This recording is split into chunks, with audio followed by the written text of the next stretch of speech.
Chapter 25. The first thing I did when I reached Kathmandu was to go to PALPASA's house. I was sure her grandmother would be inconsolable. She would surely faint upon hearing she had lost her cherished granddaughter. It would be difficult for me to tell her the news, but I felt it was my duty. I had to tell her what had happened as gently as I could. I'd have to remind her we were living in a time of war and that she and I were alive, and that Palpasa was dead only due to the vagaries of fate. When I reached Palpasa's house, I found Hazurama rolling bhatti sitting beside the statue of Buddha. A statue of Buddha in a house in the capital of a country at war with itself. I looked at the statue and felt its eyes were saying something to me, but I had nothing to say in return. I turned away. The Buddha's eyes struck me as ironic. I didn't want to chant Om Mani Padme Hum. This mantra had brought no peace. Were the Buddha to be born today, even he would raise a gun. That's what someone in the hills had told me. Hajurama smiled when she saw me. She smiled just as I was imagining the Buddha raising a gun. Maybe that's why her smile took on a sardonic, mocking twist. With some effort, I smiled back. Then her face became truly joyful. She obviously hadn't heard anything yet. Some of the dead were yet to be identified. Many never would be. They would be listed among the disappeared forever. My eyes filled with tears. Through her thick lenses, Hajurama didn't notice. She took me into the house. She was speaking into me, but I couldn't concentrate on what she was saying. My attention was drawn to a new painting on the wall. I realized it was one of my paintings, the one called Rain. When I had purposely gone to my gallery to buy it, I felt cold inside. I couldn't speak. Sit down, Hajurama urged me. Why are you standing? And where have you been for long? Were you lost? I still couldn't say a word. Palpasa left a letter for you. She went away with the camera and I haven't heard from her since. But she told me she would be gone for a while. She took a lot of clothes with her. She was complaining that she couldn't find good walking shoes in her size. Still, I said nothing. She was angry with you, Hajurama went on. I was so delighted to get your letter, but she looked very thoughtful after she read it. Then she kept asking me all the time whether we had dropped by or telephoned. That wasn't possible, I said. I had gone to the hills. The situation there was terrible. All the communication towers had been destroyed. There was nothing but bombs and bullets everywhere. But you should have told Palpasa you were leaving. She cheated me. She was very interested in you. You know? I still couldn't say anything. Hajurama said. You wrote, you are in love with a girl like Palpasa. Is she really like her? I would like to meet her. You said she even behaves like Palpasa. How strange. What a wonderful letter that was. I wept as I heard it, and Palpasa cried while she was reading it too. But it wasn't a sad letter, I protested. We don't have to write something sad to make people cry. It was very touching. What was so touching in it? I asked. I can understand why Palpasa cried, she said. She realized how fond you had grown of this house. In fact, she didn't just cry, she sobbed. It was Palpasa who made this house. You know, she had the old house dismantled and then rebuilt according to her own design. Hajurama went out of the room. I looked again at the painting on the wall. I remembered Palpasa saying that she saw herself in the female figure. Hajurama came back in with tea. What inspired her to renovate this house? I asked. She told me there was a house like this in one of your paintings, she said. Is that true? I'm amazed, Hajurama. I think she was falling in love with you. Why do you think that? Maybe it was after she found out You love someone just like her. Her tears fell onto her letter while she read the parts about this house and about your love. I saw her wipe away tears and list twice, at least twice. Hazurama gave me Palpasa's letter. I looked at Rain one last time. That one painting had added new character to the house. Outside in the garden, I tore open the envelope, avoiding the Buddha's eye. Those eyes could ask me questions I didn't want to answer. I didn't want to look into those peaceful eyes, but avoiding them felt more difficult than dodging a bullet. If this Buddha were made today, he would carry a gun in his hands. If I ever created a Buddha image, maybe that's the way I would make it. Dear artist, unknowingly you stole my heart, then disappeared. You have been gone such a long time. I have absolutely no idea when you are coming back. I am so worried. Without you, Kathmandu is like a frying pan. I stepped into it. You lit a fire underneath and then you left. How long can I stand this? A car honked at me and I realized I was walking down the middle of the road. I let the car pass on the sidewalk. I bumped into someone. I let him pass too. Then I went back to read the letter. Why have you done this to me? If you had to disappear, why steal my heart beforehand? Why did you inspire me to dream? You put a small child in the sun and left her without caring whether or not she could endure the heat. Why don't you respect other people's feeling? Couldn't you have told me you were leaving? Couldn't you have told me where you were going? Why did you leave me alone to worry about you? And why are you anyway to disappear like that? Who are you anyway to disappear like that, leaving everyone to worry? I have begun to doubt whether you are the same person, the same dear artist I knew. I am beginning to wonder whether it's the same you who wrote the book I love so much. I had reached the main road. On the sidewalk, several passers-by were waiting to cross the road. I stood with them. I wouldn't have worried so much if you hadn't written that letter to Hazurama. I was trying to open up to you, but you disappeared, hurting me for reasons I can't even guess at. This is deception. If you had intended to disappear, why did you write that letter to Hazurama and create in me a desire for love? Why did you mention the word love in your letter at all if you weren't sincere? If you don't even understand what the word means? If you wanted to play this game, why did you have to involve Hazurama? That really annoys me. I've noticed a change in myself. I'm getting angrier every day. The people around me crossed the road. I folded the letter and followed them. It was sunny, but I felt cold. Was the sun really shining? Why were the people around the walking so slowly? Being Nepalis, surely they knew how to walk. Their forefathers must have come from the hills. Yet it seemed they hardly knew how to walk, such stupid people. I'm an ordinary girl with a few dreams. I want to do something meaningful and make something of myself. I was just a blank sheet of paper drifting in the wind before you caught me and colored me. You gave me colored feathers and I started to fly. I was scared when I met you. The writer of a book I loved came into my life and destroyed my peace of mind. I was happily in love with your paintings, but then you appeared in person and inspired me to fly. You came like a strong breeze, disturbing the dry leaves on a river bank, and I flew across the river. I had to face the fate of the yellow leaf in your painting. All along, I was trying to escape from you and put my feet on solid ground. I wanted to be still, like a plant with its roots set deep in the earth. I ran away from you, but you came to my house in Kathmandu and forced me to take flight on your dreams. You even worked your magic on Hazurama. When I came to deliver Hazurama's invitation to lunch, you treated me like a lover.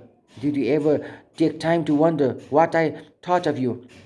Someone on the sidewalk elbowed me. What a rude fellow. Why was he in such a rush? Where are you headed, fool? And why are rushing to get there? You live only once. Why are you pushing people around? The evening I read your letter to Hazurama, I felt completely unsettled. I still felt myself seesawing from one emotion to another.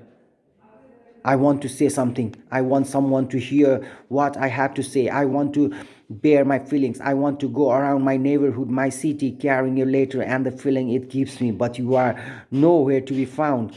You have been gone for so long now that my feelings are beginning to turn to bitterness. I would have been so relieved just to be able to say one word to you, but you left me with no clue how to contact you. You have hurt me. You have made me sick. Now I need to heal myself by telling myself you were just an apparition. Why did you come into and go from my life, disappearing and reappearing to upset my equilibrium? And why are you afraid of seeing the ripples created by the stone you threw into a still pond? I wish I would never met you. I used to be at peace with myself. Was content. No one had ever been so close to me. Is this a punishment for falling in love with your book? I wonder why your paintings mean so much to me. They spoke to me so eloquently that after I met you, the artist who made them, my perspective on life changed. Even the very first time we met, I felt close to you. I want to rewind time and go back to the days before I met you. I was like a clean sheet of paper then, one without a single splash of ink. I could have made any picture on it I wanted, but you took me by surprise. You smeared colors on the paper and stained me. Someone has robbed me of my mornings. My days no longer have dawns. I have never felt such agitation. Even in America, I had a few relationships there. They were more about lust than love, but I have no regrets. Of those experiences, only memories remain, and those memories mean nothing to me now. I was glad to come back to Nepal. I was full of self confidence when I came back. But you came into my life and destroyed my peace of mind. Wasn't able to resist you. You hijacked my will, then left me alone to suffer. You are a good artist. I am not the only one who appreciates your work. I am sure you have many admirers. I am beginning to feel you are not the person I took you for. You must be dear to many, and many must be dear to you. You are very far away. If I can't reach you, I'll just rot here alone. But I don't want to rot like this. Thanks to your inspiration, I want to bloom like a flower. I want to begin my walk. Drisha, someone shouted from a car, honking the horn. Who was it? Why wasn't he giving me some privacy? Couldn't you see I was reading a letter? I looked up and saw cheering. Idiot! I called out to him. He was grinning at me, but I didn't smile back. The traffic light turned green, but cheering didn't drive on. Why did he want to spoil my day? I waved him away and went back to reading the letter. I want to disappear from your life in exactly the same way you have disappeared from mine. I have to go far away from you to find peace. I want to be out of the reach of your lies and deception. I know. You will tell me you left here something to do with your work. I am also leaving for something to do with my work. I'll tell you will tell me you didn't have time to let me know. I want to tell you the same thing. I'm leaving with my camera the way you left with your paintbrush. I want to go where you can't find me. That will heal my pain. I'm sure you know I am not a girl who can just remain passive. I also want you to know I am not motivated by revenge. Yours truly, neglected Rita. Folding the letter, I put it in my pocket. My shadow moved in front of me as I walked towards the rooftop restaurant where I had once had dinner with PALPASA. She had been in a combative mood that evening and we had debated. I took the table we had shared and sat on the same chair I had sat on. Do you know why I came back to Nepal? she had asked. Why? I'd asked.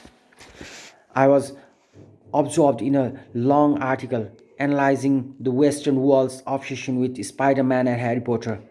Fascination with Harry Potter hadn't sidestepped the East either. It was a fact worth pondering that the mother of a little girl had become the world's richest author by writing children's books. Her books had been translated into 60 languages and published in 200 countries. The article was beginning to argue that the author's greatest achievement was diverting children from television, computers, and video games and returning them back to books. I was just getting into it when PALPASA interrupted me. I didn't like my parents' attitude, Palpasa said. Putting the article aside, I looked at her. She was looking straight into my eyes as she spoke. She was clear. She wanted my full attention. She wanted to make me understand, and it was possible I could misunderstand her.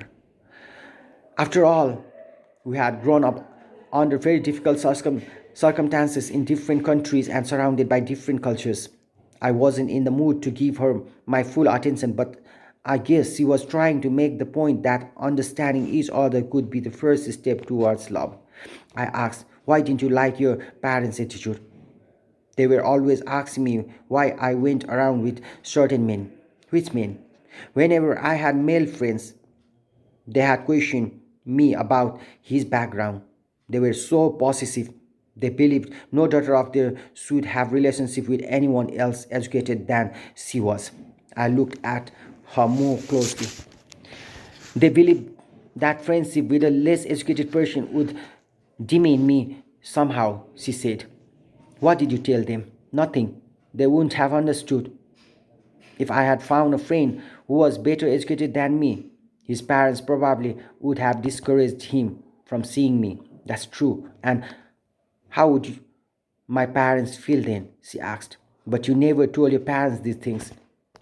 It's as if we speak different languages. Don't they understand English? I am not talking about Nepali or English. I am talking about the way we think. The gap between the way we think so wide that it doesn't matter which language we use, we can never communicate. You came back to Nepal just because of that, she said. They wanted me to marry someone with a PhD. Tell me, does a person look at the other person's qualification before falling in love? My parents put people into boxes. I couldn't go on living with them. It's just the generation gap, I said. No. In Kathmandu, I have found so many people of my own age who think exactly like my parents do. Really? She had told me how wanting to get to know how Nepalese society was these days. She had once gone into the sari shop thinking that people in sari shops had time to chat. In vegetable markets, in contrast, everyone's in a hurry. Palpasa had talked to a man from outside the capital. A female friend with a didn't approve and whispered in her ear, scolding her. What did she say? I asked. She said it was unbecoming of me to flirt with a man like that, she said. Why should anyone tell me whom I should or soon talk to?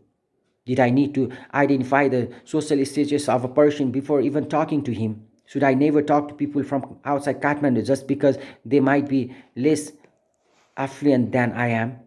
It's not the generation gap, she insisted. It's an attitude problem. I had agreed, then teased her. If the attitude problem exists here in Kathmandu as well, will you go back to America? You don't want to understand me, she snapped. What I am trying to say doesn't relate to photography, it relates to human nature. Wanting to provoke her, I said, so are you saying that Nepalese in general have this attitude problem? Let me give you an example, she said, ignoring my question. Then she told me about her experience after September 11. She said the attitude of some white Americans towards foreigners had become clear. One day she had been riding on a bus when an Asian woman got on and sat down beside a white American. The white American had moved to another seat. Do you get my point? She said. Was it really like that? Can you imagine such blatant discrimination? She told me how uncomfortable she had felt being around conservative Americans who looked askance at Asians. She spoke very passionately. I understand, I said, sipping my coffee. Stared at me intently. I wanted to look away from her, but she was holding my gaze, wanting to control me. The place I came from isn't America, she said. I looked at her surprised. I didn't come from America. I've never lived in America, she said. Well, where did you come from then? New York. And New York isn't America, she said. If I had lived anywhere else in the country, I would have faced discrimination from ultra conservatives who live in very narrow worlds. What strange things you are saying, I said. Look, compare it to the situation of someone living in North Korea. Their horizons are limited. She said that every place had its own unique character. People from every corner of the world lived in New York. Almost every language on earth was spoken on its street. Every day, New York restaurants served food from all over the world. The population was a human rainbow, and no one there would dream of discriminating against someone because of the color of his or her skin. Tell me, I said, I live and work in Nepal. I like being here. Does that mean my worldview is limited? You don't get me, she said. Maybe you have preconceived idea about places, I said. No, they are based on my experiences. I said, I am starting to see a problem in your attitude. No, she had said, defending herself. I am trying to say that people are products of their environment. But don't your parents live in New York? They live there, but only physically, she said. Their thoughts belong somewhere else in another time. I am not trying to claim that all the people living in New York are sophisticated. I am arguing that generally places shape people, but there are always exceptions. A person living in Kathmandu could be just as sophisticated as a person living in New York. Am I sophisticated? I asked. It's not your fault, she said breezily, but I do see some shortcomings in you. Shortcomings? Just small ones, she struggled. Shrugged. Everyone has some. For example, you don't take things seriously enough. I don't believe you take my opinion seriously. What makes you say that? I asked. You have never had a serious conversation with me. You have never discussed serious issue with me. That's not true. You probably think you have impressed me, she said. But I am an admirer of your painting more than anything else. But I never. You don't take me seriously, she repeated. I have never had the feeling you see me as your equal. How can you say that? I asked, stunned. Everything we meet, every time we meet, for example, you come compliment me on the way I dress. Even today you did, she said. You think all women love to be complimented on their appearance? I'm an artist. I'm drawn to colors and textures. No, you are a male chauvinist. Your idea of what makes a woman happy comes from your sexiest preconceptions. We have never tried to understand the real me. I was wondering how I could convince her otherwise when she got up and left. I watched her walk away, thinking she had turned and come back, but she didn't. And today she wasn't there, sharing the table with me. The girl who had stormed out that evening would never come back. I had I would never be able to convince her. I asked for the bill. The waiter who brought it always wanted to talk to me. He always wanted to ask me questions. Today, just the sight of his face made me angry. So, are you religious? He asked. No, I said. Why not? Die?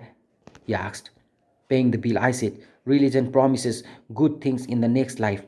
It doesn't teach you to fight for what you want in this one.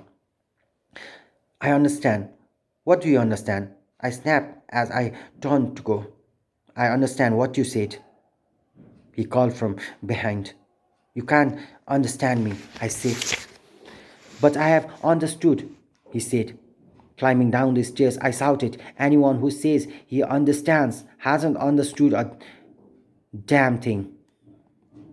He followed me down the stairs. Why? He asked. Why are you saying that? That's left to understand when you understand everything. But I understood you. Then you are the Buddha, I said. So close your eyes and shut up. I heard him laugh as I went out into the alley.